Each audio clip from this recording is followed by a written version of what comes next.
history comes alive for young minds. Today, we're traveling way back in time to the cradle of civilizations, Mesopotamia. From the world's first writing to mighty kings and towering ziggurats, this ancient land has it all.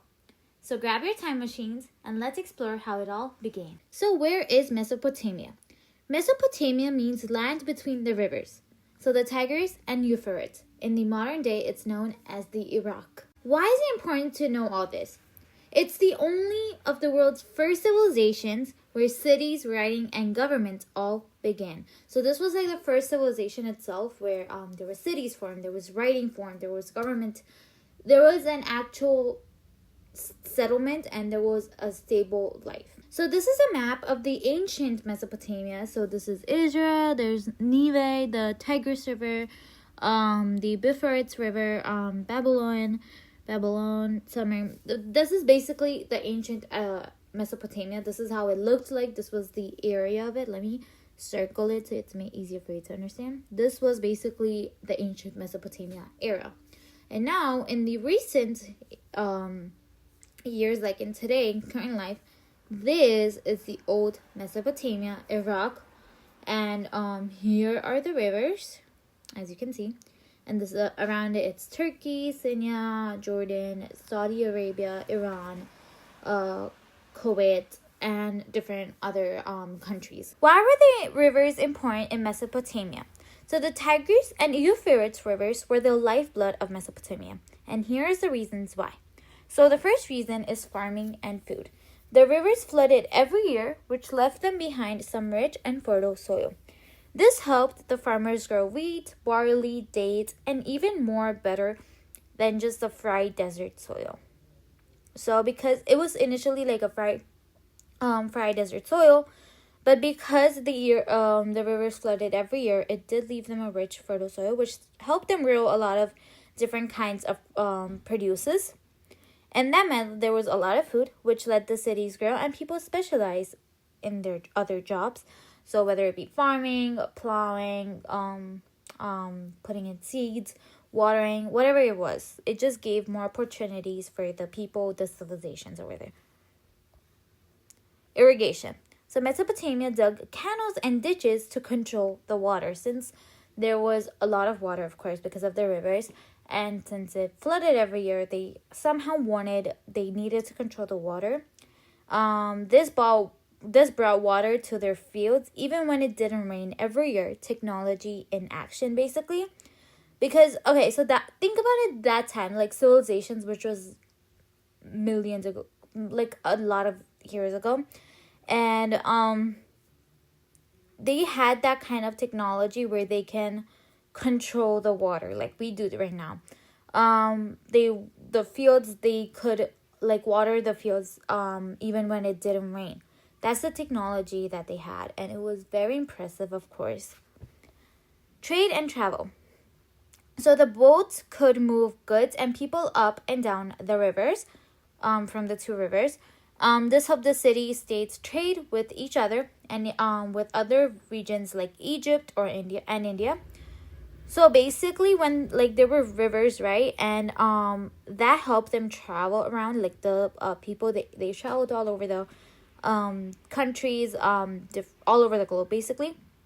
And the trade, it helped them like gain money. It helped people with jobs, because they were able to trade in with other countries, other regions, which was very important, of course. Next, we have the settlements and the cities. So because of the water supply, most Mesopotamian cities were built near the rivers, since it was so convenient and it was so helpful.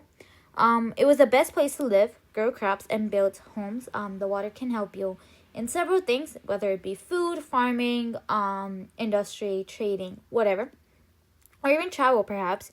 And it was just the best place to live by a river because it helped you so much. So that formed cities, and there were settlements that were done. Here we have some key civilizations with us. The first one is Sumerians, which was from 3,500 to 2,300 BCE.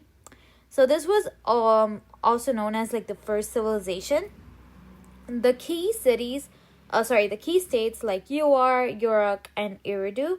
So in the previous map, when I showed you the ancient Mesopotamia, you could see there was Uruk, Eridu, or I'm sorry if I'm pronouncing these names wrong. That's how I believe that they're pronounced, but of course they can be pronounced in many different ways. So they invented a cuneiform, which was also known as which is basically the first writing system. So that's why it's the first civilization of Mesopotamia. They created the first writing system ever, which is of course so cool. So this is how it basically looked like. This was the writing system that they had formed, the Sumerians. They also built ziggurats, which is basically like temple towers, and you could also see them in like Egypt or anywhere else. But of course, they were first formed in Mesopotamia by the first civilization Sumerians.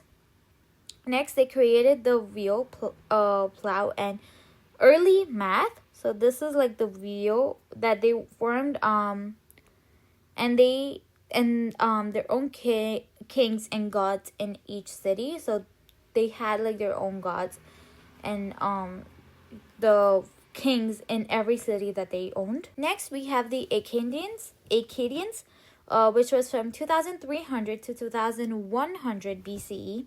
This was the first empire. This was ruled by the Sargon the Great, who united Sumer.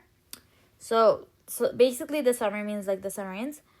So this was basically this is the Sargon the Great. This is the formation of the king, the empire who ruled basically.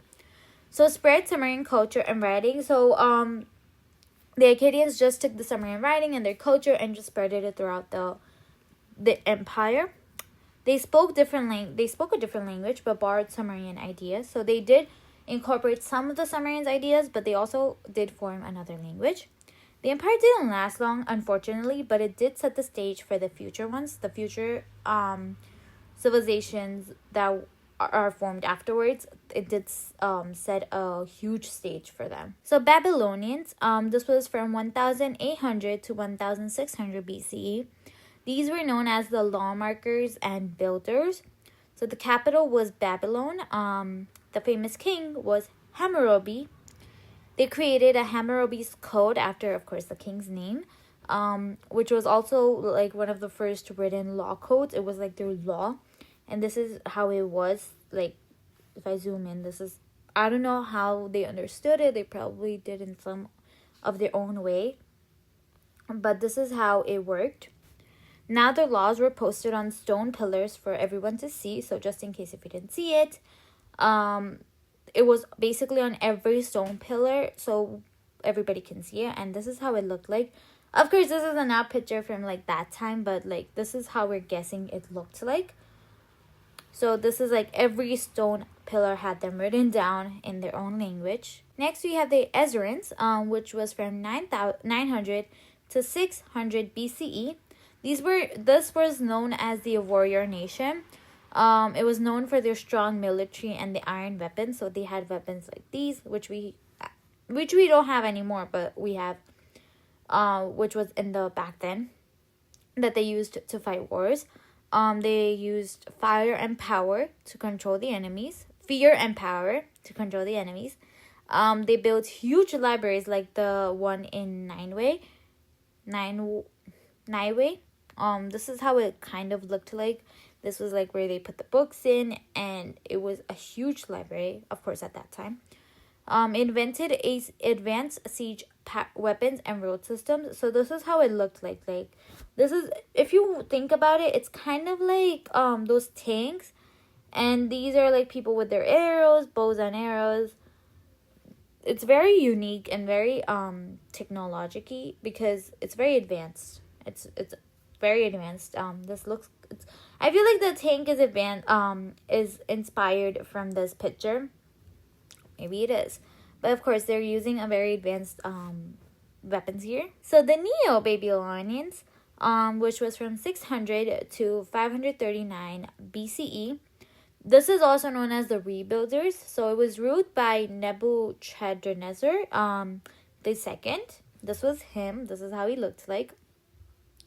They rebuilt the Babylon into a beautiful city, so that's why it's called Neo-Babylons, because it's like a rebuild of the Babylons. This is a kind of like a picture of it. It built the legendary Hanging Garden, which is also one of the 7 wonders. This is how it looks like.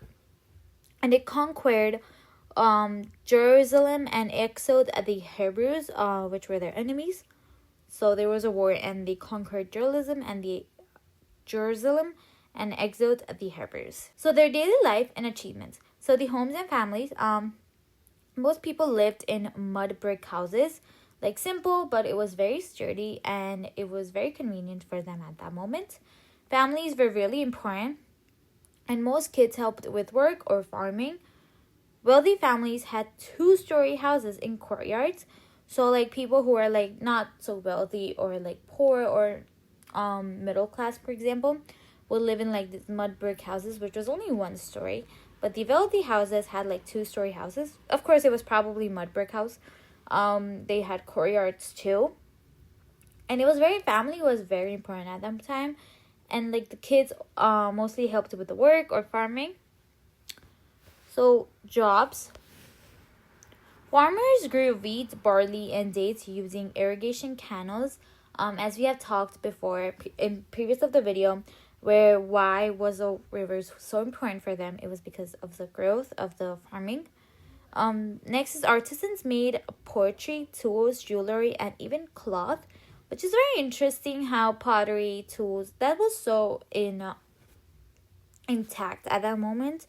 Scribes are basically like educated writers. They recorded laws, trades, and stories on clay tablets. So you know how in the previous video I've shown like those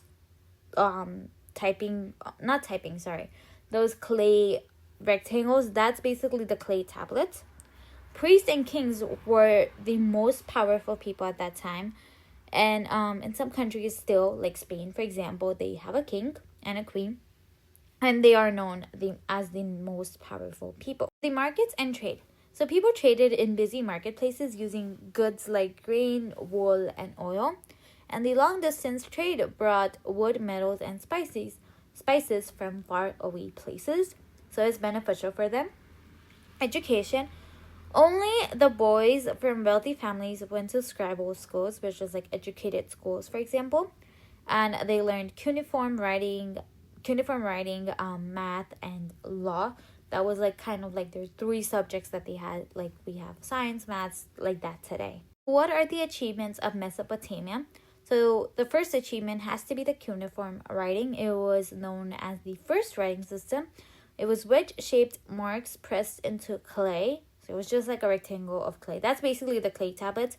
It was like rectangle clay, and you would just like use like a knife-ish thing, a sharp thing to write on it. It used to record laws, trade, stories like the epic Gilgamesh, and even more things that you can write on it.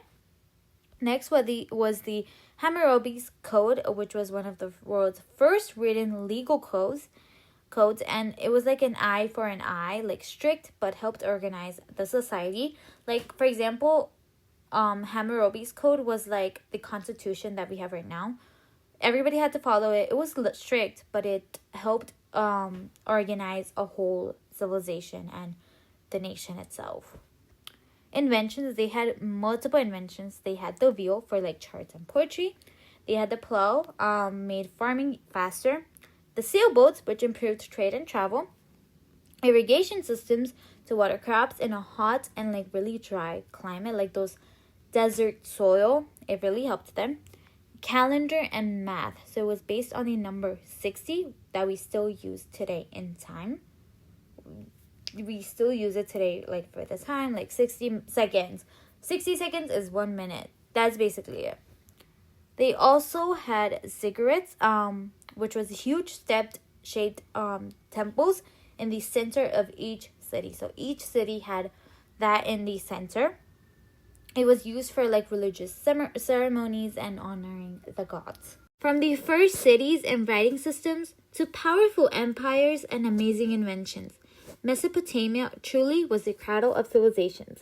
It laid the foundation for how we write, build, govern, and even tell time today. We hope you learned something new and exciting with us here at Youth Tutors. If you enjoyed the video, don't forget to like, comment, and subscribe for not only history but also math and English lessons. Thanks for watching, and remember, history isn't just about the past, it's how we understand the present. Bye-bye!